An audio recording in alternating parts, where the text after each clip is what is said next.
Muy buenas tardes, acá en reemplazo de María Laura Santillán, que fue víctima del cambio de clima, fuerte caída de la temperatura. Después vamos a estar repasando cómo va a estar justamente el tiempo durante la semana. Parece que volvió el otoño, 12 grados 1 en este momento la temperatura cuando pasa 1 minuto del mediodía.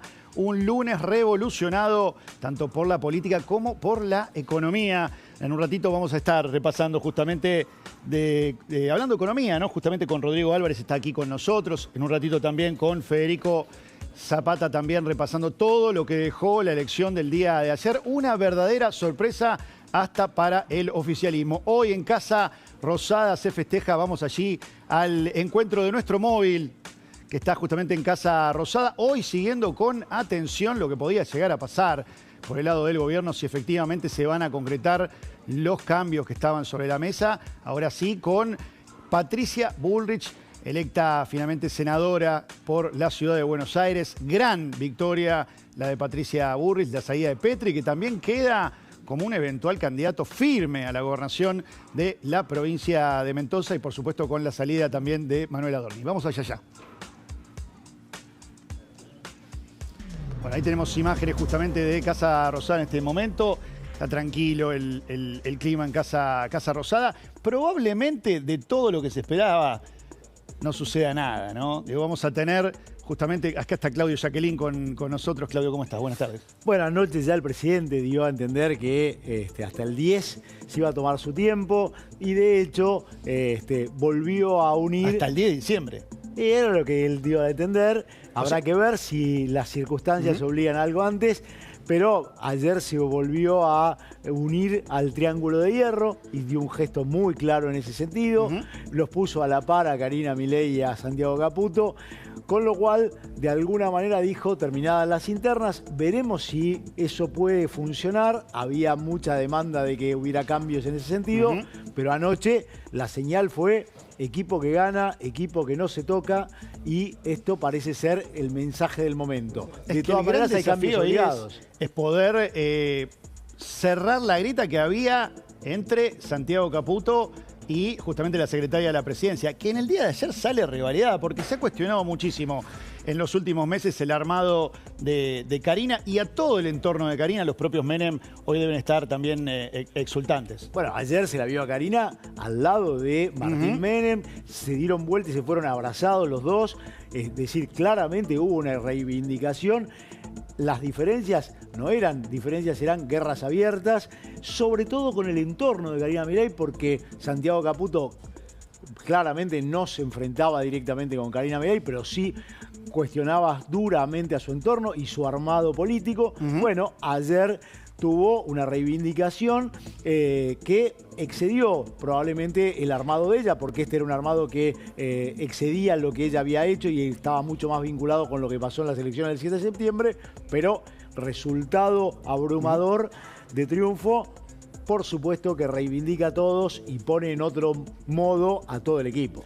Sí, por supuesto, ahora y envalentonado podrá hacer buena parte de las reformas que habían quedado pendientes para esta segunda mitad del mandato, para el segundo tiempo. En palabras de Mauricio Macri, prometía en la noche de ayer el presidente Javier Milei el gobierno más reformista de la historia de la Argentina. Mirá.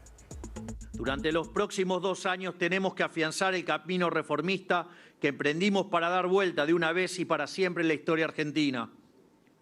Ahora estamos enfocados en llevar a cabo las reformas que la Argentina necesita. Es por eso que quiero destacar el rol del nuevo Congreso, que será fundamental para asegurar este cambio de rumbo.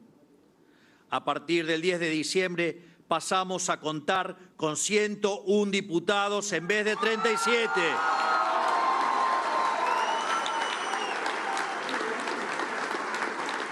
Y en el Senado pasamos de 6 senadores a 20 senadores. Por ende, no dudo en decirles que a partir del 10 de diciembre tendremos, sin lugar a dudas, el Congreso más reformista de la historia argentina. La duda aquí es, ¿qué cuenta hacía el presidente? ¿Tiene los 80 propios, más los 20 del PRO? Exactamente. Acá lo que quedó claro primero es que lo que iba a ser una estrategia absolutamente defensiva, colgados del travesaño del tercio, pasó a tener una posibilidad de hacer una propuesta propositiva, de avanzar con sus proyectos, porque acá cuenta los 20 más los 5 radicales de los gobernadores aliados, más los radicales con peluca, y después los legisladores que responden a gobernadores que están muy vinculados con inversiones extranjeras. Exacto. Y que muy probablemente para ciertas reformas van a dar su apoyo. Por lo tanto, el escenario que se le hable a partir del 10 de diciembre es un escenario absolutamente novedoso, absolutamente imprevisto por el propio gobierno y que permite ilusionarse con llevar a cabo estas reformas que después habrá que ver cómo las metaboliza la sociedad que en su momento encontró cauces para obstaculizarlas. Bueno, habrá que ver, es un escenario muy diferente del 2017 de Mauricio Macri, con un peronismo que está definitivamente atravesando su desierto, ¿no? que destacás, ¿no? Mucha diferencia respecto de las elecciones intermedias.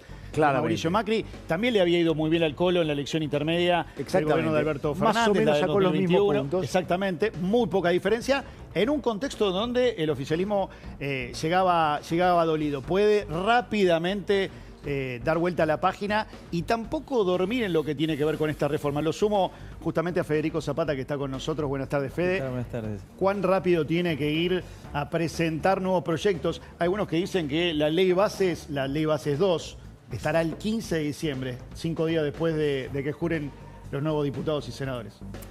Me da la sensación de que, digamos, más allá del timing, lo que necesita hacer ahora es reconstruir la relación con los gobernadores. El mal resultado de los gobernadores en general, digo, y de Provincias Unidas en particular, le deja esa avenida ahora abierta que, si el gobierno repetía una mala elección, como era uno de los escenarios, digamos, posibles, y Provincias Unidas hacía una muy buena elección, eso quedaba como en una zona más compleja. Hoy me parece que tiene el camino allanado para, obviamente, sin, digamos, someter a nadie, pero puede construir una mesa en donde genera una diagonal con los gobernadores. Me parece que eso es fundamental para poder completar esto que marcaba Claudio, digamos, del famoso número posible para la reforma. ¿Crees que, dicho sea de paso, veamos también el comparativo de esta elección, provincia por provincia, con lo que pasaba en el 2023, con lo que pasaba en el 2021, donde se producía justamente una gran victoria de Juntos por el Cambio? Hoy estamos viendo, la primera placa corresponde justamente a esa Argentina pintada mayormente de amarillo, con una gran elección de Juntos por el Cambio. Esa elección que coronaba a un Rodríguez Larreta, ¿no? para el 2023, y por supuesto sabemos que terminó perdiendo la interna con Patricia Bullrich. O sea, todo es plausible de cambios en 2 años. ¿Cómo eso se da vuelta, ¿no? en el 2023, que en violeta, por supuesto, los lugares donde triunfaban los libertarios, y un país que hoy se pinta de violeta, bastante cercano a lo que era el sueño de Milei cuando decía la libertad raza? Si pusiéramos un mapa que falta, que es el del 2015, veríamos más o menos una progresión similar. Fíjate que era un mapa que apenas empezaba a pintarse de amarillo, el del 2015, se torna mayoritariamente de amarillo, con mucho parecido con el que tiene hoy, el del 2025, muy notablemente parecido, casi las mismas provincias, son las que mutaron del amarillo al violeta en estos 4 años, esta diferencia que hay entre un proceso y otro. Y me parece que en estos 8 años, perdón, en estas 2 elecciones intermedias que marcan. Y eso me parece que es lo que está marcando una nueva dinámica. Creo que hay un elemento sí muy relevante y que es el centro del país, que se pinta de nuevo todo de violeta como se pintó de amarillo, que es donde se concentra la mayor densidad demográfica y donde se concentra el mayor sector productivo. Con lo cual, esto también da una señal, pero también abre espacio a otras demandas que habrá que ver cómo se satisfacen, porque es un ámbito donde está muy afectada la economía real, el empleo y la producción. Entonces habrá que ver esto, cómo se organiza y cómo se da respuesta a esas demandas que están ahí pendientes. Esas demandas probablemente vengan de la mano de lo que hay que charlar ahora, el tema del presupuesto. Lo sumo, por supuesto, aquí está con nosotros Rodrigo Álvarez, economista. ¿Cómo se lee hoy este triunfo libertario? Y en función de eso y pasar la página, ¿cuáles son las demandas que tiene que atender el oficialismo? Si querés, hacerme un top 3, si podés. No, creo que lo que cambió en el panorama actual es de la visión que teníamos tal vez a principio de año es que hoy tenemos al Fondo Monetario y a Estados Unidos apoyando en lo financiero contundentemente, que eso es lo que despeja uno de los principales problemas de la Argentina, que es el riesgo país y la posibilidad de refinanciar el crédito, y el apoyo popular en el otro extremo para bancar este tipo de reformas, que creo que es un punto muy importante para la inversión real, porque históricamente la Argentina le ha costado sostener el camino de las reformas que tienen costo en el corto plazo. Y este apoyo popular creo que es un espaldarazo no solo para el mundo financiero, sino sobre todo para el que tiene que hundir capital con una mirada de largo plazo. Obviamente en el medio, en el proceso, lo que tenemos que ver, que creo que el gobierno lo ha dejado claro, es la capacidad y la vocación y la necesidad de cerrar los acuerdos para avanzar con estas reformas que son las que el mundo nos pide. En el medio viene tranquilidad por el lado del dólar, quizás el indicador que mi mamá más entiende, mi mamá, mi suegra, que más entienden. Después hablamos de subieron los bonos, suben las acciones, pero mucha gente no sabe eso con qué se come. Mirá, dólar oficial a 1.420. Rodrigo, ¿vos crees que va a seguir bajando? Muchos especulaban hoy con un dólar de 1.300 incluso. No, yo creo que el gobierno, si no interviene el gobierno, si no interviene, hay que ver en estas horas cómo, al final del día, qué pasó, quién compró dólares. Yo creo que claramente el Tesoro va a estar activo, digamos, Estados Unidos también. Tiene que seguir bajando, ¿no? Digo, 1.800 todavía está muy, muy arriba. No, Riesgo País, ese dato es viejo. 1800. 1080, ese dato es viejo. Sí, 1800 será. Ese dato es viejo. Realidad. Ya hoy el Riesgo País está por debajo de los 1000 puntos. Yo creo que tranquilamente podemos ir a tener un Riesgo País de entre 300 y 500 puntos, que era un poco la situación ¿no? a principio de año. Es lo que teníamos a principio de año. Claro, a principio de año estábamos justamente en esa marca. Vamos a ir al encuentro de Nacho Damonte, está en Casa Rosada. Nacho, ¿cómo estás? Buenas tardes. Casa Rosada, la puerta. O me querés a mí en pantalla.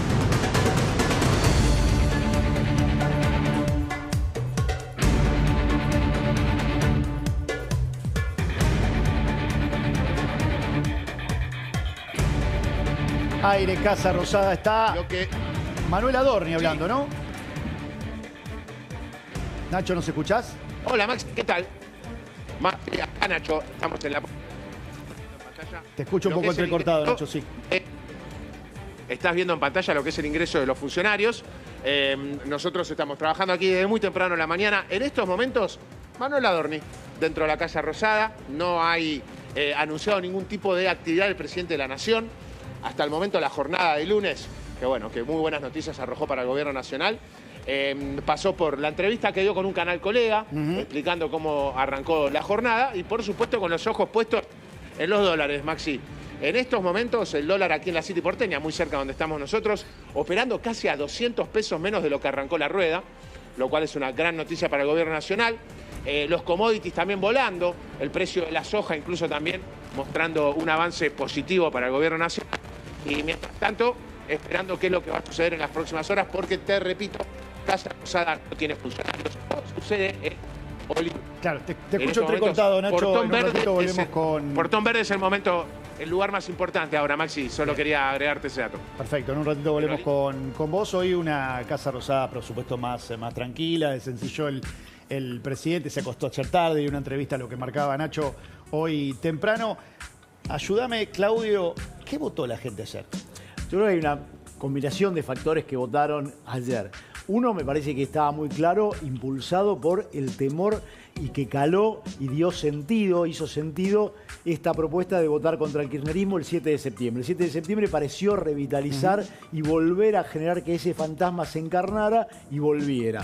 Ese me parece que hay un voto ahí muy potente en ese sentido. Sectores que eran blandos del gobierno, que tenían visiones críticas del gobierno por lo económico, por las formas, por que habían sido afectados por el ajuste, que entre el pasado y la expectativa de un futuro estuvieron fuertemente impulsados. Por otro lado, tenés ahí también una fragmentación del voto peronista en sectores pequeños, pero que se llevaron una cantidad de votos que en la provincia de Buenos Aires le hubieran dado el triunfo al peronismo. Y esto me parece que no es un dato menor.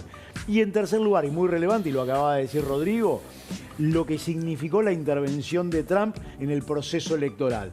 Restituyó la idea de que podía haber una esperanza en el momento más crítico del gobierno, donde estaba frente a una corrida cambiaria, donde había mucha demanda por el impacto que estaba teniendo en la economía real, en la política económica, y le devolvió el sentido de una expectativa de que lo que había prometido el gobierno podía cumplirse, que estaba flaqueando fuertemente.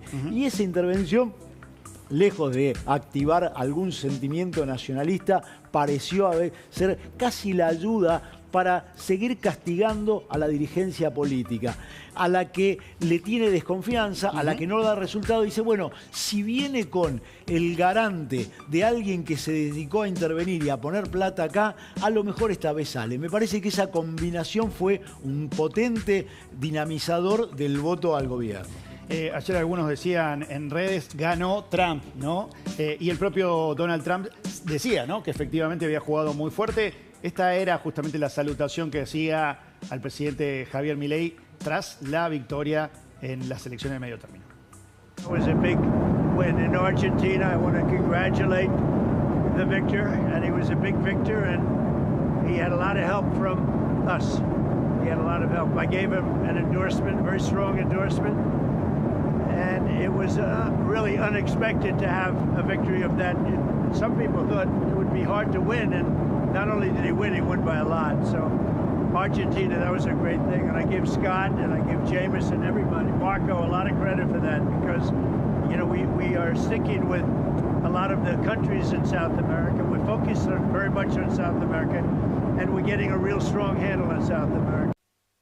Un control real y fuerte de Sudamérica, lo que decía Donald Trump, muy expectante también por lo que sean las elecciones en Chile y las del año que viene, ¿no? Sinceridad brutal, tenía claro y lo dijo explícito, se atribuye buena parte del resultado electoral, felicita a quienes intervinieron de su gobierno en las elecciones argentinas, el proceso electoral argentino y en la economía argentina, en los dos ámbitos, y claramente mira, y ya lo había dicho en su momento, mira las elecciones que vienen en el continente y está mirando a Chile, está mirando lo que pase en Perú después de la destitución de la presidenta, está mirando lo que acaba de ocurrir en Bolivia. Digo, vuelve a poner el mapa en el mapa de Estados Unidos a la región y la pone para tomar el control y tomar una región que gire a la centroderecha o a la derecha como él le y se alinee gustaría. con los Estados Unidos, por supuesto. Claramente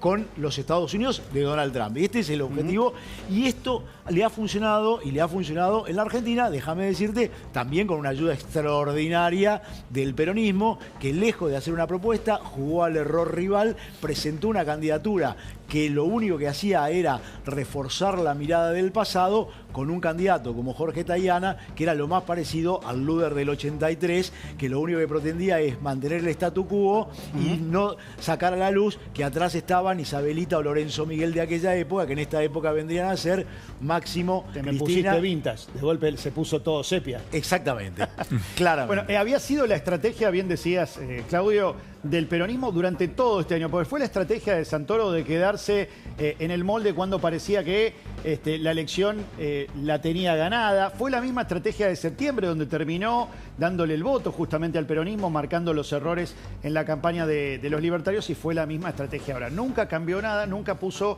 propuestas muy concretas sobre la mesa. Federico, ¿esto equivale a la derrota del peronismo? Que ahora, ¿cómo la soluciona? Porque las lecturas que he visto en la tarde-noche, medianoche del día de ayer, me parecieron todas incorrectas por el lado del peronismo. No, me da la sensación que el peronismo entra en una crisis muy parecida a la del 83, es una crisis muy estructural. Lo que pasó ayer es contundente. El antikirchnerismo es hoy la principal fuerza social de la Argentina. Sin el 7 de septiembre, la elección de ayer era otra elección. O sea, el 7 de septiembre despertó todo tipo de alertas. Es que veamos los mapas, mira, tenemos para comparar justamente lo que era la elección de septiembre en provincia de Buenos Aires Mirá la proporción de celeste que tenés allí. Buena parte del interior productivo termina cambiando el voto. Sí. Incluso me sorprendía en la noche de ayer los Passaglia, que habían sido tan incidentes en aquella elección, alineándose 100% con Milei. Te diría que casi que se pintan de violeta ya pensando en la elección del 2027. Por eso generó evidentemente, digamos, uno podría hacer la comparación, ¿no? Pero en el último mes Milei tuvo 2 rescates. Tuvo el rescate económico de los Estados Unidos y ayer tuvo un rescate de la sociedad, ¿no? Que lo saca de su propia crisis política. Estaba metido de la mano en una crisis política. Yo creo que no van de la mano, okay, pero son complementarias. Y el gobierno estaba metido realmente en una crisis política muy fuerte. Por segunda vez desde el 23, la sociedad lo utiliza a Milei como una herramienta, esta vez como una herramienta para no volver hacia atrás, ¿no? Y volver para atrás la sociedad era básicamente lo que el kirchnerismo le estaba planteando a nivel nacional, que no ha hecho ninguna revisión de su liderazgo, ninguna revisión de sus ideas, sigue insistiendo en el mismo componente programático. Entonces la sociedad dijo, bueno, si nosotros votar tercera fuerza, no ir a votar, digamos, implica automáticamente darle un poder a ese conjunto de ideas y de liderazgo que no se han revisado en absoluto, bueno, nos tapamos la nariz incluso los que tenemos algunas críticas y vamos a acompañar este proceso. Y eso ayer creo que ha sido un hecho, digamos, nadie se esperaba semejante reacción de la sociedad. Me parece que es el principal Rodrigo, hecho de la semana. En esta misma línea, ¿qué compra la gente con el voto? Corramos la intervención de los estados. ¿Compra tranquilidad hasta marzo, hasta abril? ¿Viste? Porque yo veía mucha gente ayer que era... bueno, vamos de vacaciones, gastemos lo que hay que gastar. Los que pudieron estoquearse en dólares, bueno, volveremos a gastar. Ahora el dólar va a estar un poco más tranquilo. Incluso vendo ahora para no perder tanto. Es una muy buena pregunta. Yo creo que la gente compra tranquilidad, digamos, conceptualmente, y esa tranquilidad hoy se materializa con alternativas en pesos, si vamos a decisiones de corto plazo. Hoy, seguir especulando con el dólar quedó claro que fue una mala apuesta. Es cierto que la gente se protege, busca, pero hoy, digamos, no tiene ningún sentido esa protección. El dólar en este nivel, ya lo ha dicho el gobierno, yo creo que el dato de que el dólar esté en torno del 1.400, que no vaya muy abajo, también es un buen dato para el sector productivo, para la Argentina, que necesita el sector de la construcción, que necesita un dólar un poco más competitivo. Es bueno para la capacidad de la generación de dólares de la Argentina. Y para el ahorrista, para las familias, hoy la apuesta es el peso. Claro. Hoy la apuesta es el peso, vuelve a ser el peso. ¿Vamos a ver una reactivación del consumo? Yo creo que estuvo muy contraído, probablemente la gente que tenía algún pesito prefería irse al dólar en vez de gastarlo, no sabía cómo iba a ser el cierre del año del 2026. Yo creo que van a haber dos. Primero, la inflación. Esto ratifica la senda de baja de la inflación. Es un muy buen dato. En el corto plazo, ¿cómo va a estar? Porque vimos 3,7 de la mayorista, veíamos un impacto en estas primeras semanas del mes en lo que tenía que ver con precios de alimentos. Vamos a ver... Una reversión. Deberíamos ver una reversión de... Debería ir a cero las últimas 2 semanas del mes.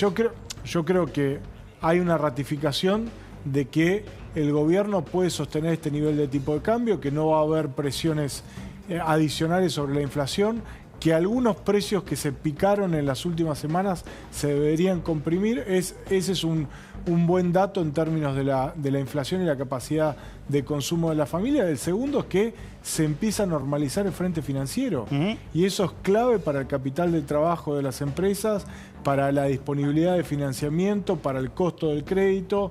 Obviamente, cuando se reactiva y se despeja ese escenario, la compra de bienes durables, inmuebles, autos, vehículos, electrodomésticos, turismo, son muchas definiciones que vienen atadas a ese escenario de mayor tranquilidad. Nos vamos a ir a la redacción de La Nación. Allí está Nicolás Cassese. Escribió una nota muy interesante justamente para el diario. ¿Cómo hizo